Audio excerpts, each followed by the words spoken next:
আসসালামু আলাইকুম, আমি সাথী। আজকে আমি আপনাদের দেখাবো রাইস কুকারে কিভাবে কোয়েল পাখি রান্না করতে হয়। তো চলুন সম্পূর্ণ ভিডিওটি দেখে আসি। আমি এখানে 4টা কোয়েল পাখি নিয়ে নিয়েছি। এটা ভালো করে পরিষ্কার করে নিয়েছি। দেখেন কিভাবে পরিষ্কার করে নিয়েছি। তারপর আমি একটা ছুরির সাহায্যে এটার গাটিকে ভালোভাবে কেচে নিয়েছি।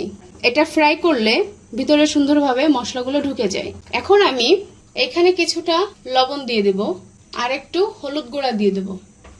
এখন আমি এটাকে 10 মিনিটের জন্য রেস্টে রেখে দিব। আপনারা চাইলে আধা ঘন্টাও রাখতে পারেন। আমি এখানে কিছু আলু ছিলে নিচ্ছি। আলুটা আপনারা স্কিপ করতে পারেন, আমার ভালো লাগে তাই আমি আলুগুলা দিব।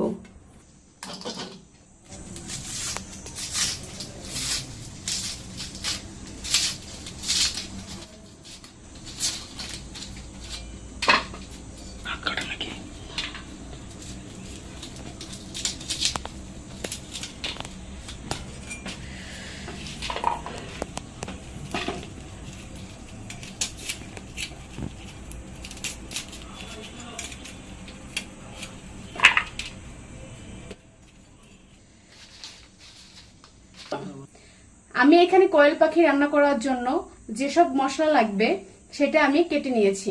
এখন ভালো করে ধুয়ে নিব।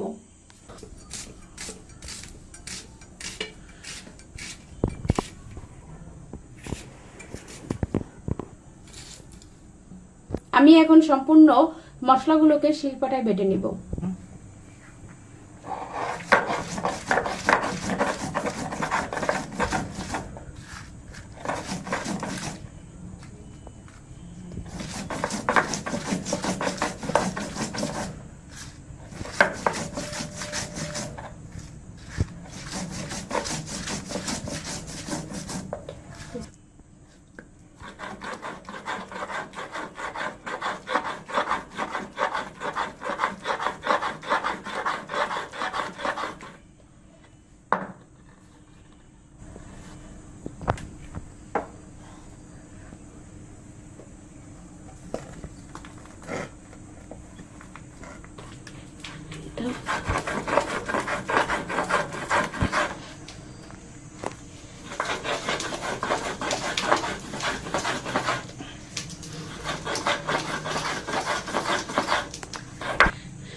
শিলপাটাতে সব মশলাগুলো বেটে নিই।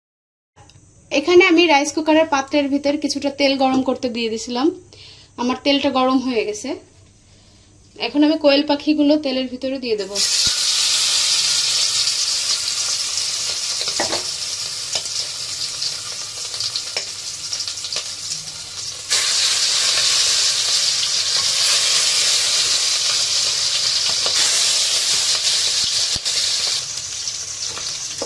আমি এখানে কেটে রাখা আলুগুলোও এই সাইড থেকে দিয়ে দিলাম।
আমি কোয়েল পাখি আর আলুগুলা তেলে ভেজে নিয়েছি।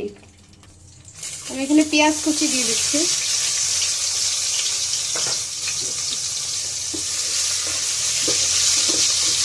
এখানে বাটা মশলাগুলো দিয়ে দেব।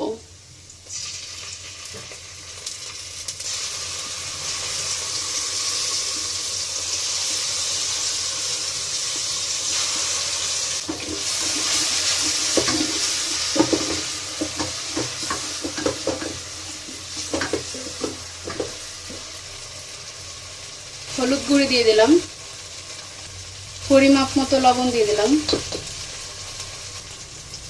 কিছুটা জিরার গুঁড়ি দিয়ে দিচ্ছি,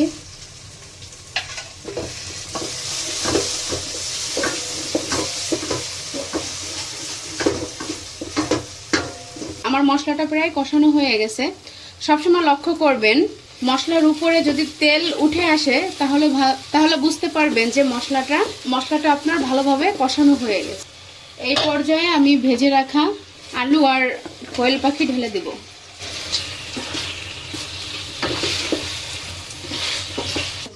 মশলার সাথে ভালো করে কষিয়ে নিব।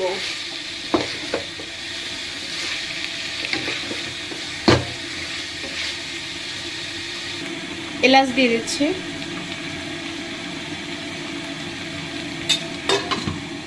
গরম পানি অ্যাড করে দেব।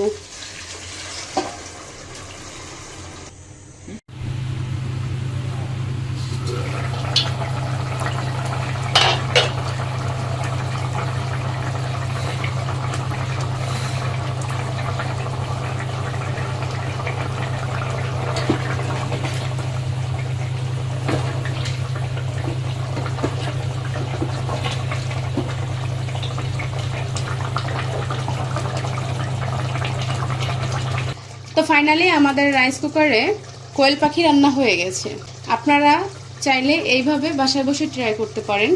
যাদের গ্যাস শেষ হয়ে যায় বা যারা ব্যাচেলার থাকে ভাইয়া কিংবা আপুরা, তারা খুব সহজে এইভাবে বাসায় বসে রাইস কুকারে বিভিন্ন রেসিপি ট্রাই করতে পারেন। তো সবাই ভালো থাকবেন, সুস্থ থাকবেন। আসসালামু আলাইকুম।